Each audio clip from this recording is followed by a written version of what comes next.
الرحمن الرحیم میں مرکزی چیئرمین پاکستان جرنلسٹ ایسوسی ایشن دبئی سے مخاطب ہوں۔ الحمدللہ ہمارا دبئی آفیشیل ٹور اختتام پذیر ہوا۔ آفیشیل ٹورز میں دبئی میں ہونے والی 7 ملکی ایشیا میڈیا کانفرنس میں ہم نے شرکت کی اور میرے ساتھ مرکزی صدر پاکستان جرنلسٹ ایسوسی ایشن میاں شاہ صاحب بھی تھے۔ 7 ملکی ایشیا میڈیا کانفرنس میں ہم نے میزبانی اور اپنے مقاصد سے آگاہ کیا۔ 3 گھنٹے کی میٹنگز میں فرسٹ سیشن کی میٹنگز میں ہم نے آمادگی ظاہر کی کہ پاکستان میں مثبت صحافت کی فضا برقرار ہے۔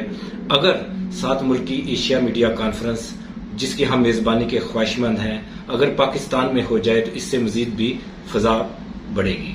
تو اس سلسلہ میں اگلا سیشن مارچ کے لاسٹ ویک میں زوم پر ہوگا، تو انشاءاللہ ہمیں امید ہے کہ پاکستان جرنلسٹ ایسوسی ایشن 7 ملکی ایشیا میڈیا کانفرنس کی نمائندگی کرنے میں کامیاب ہو جائے گا۔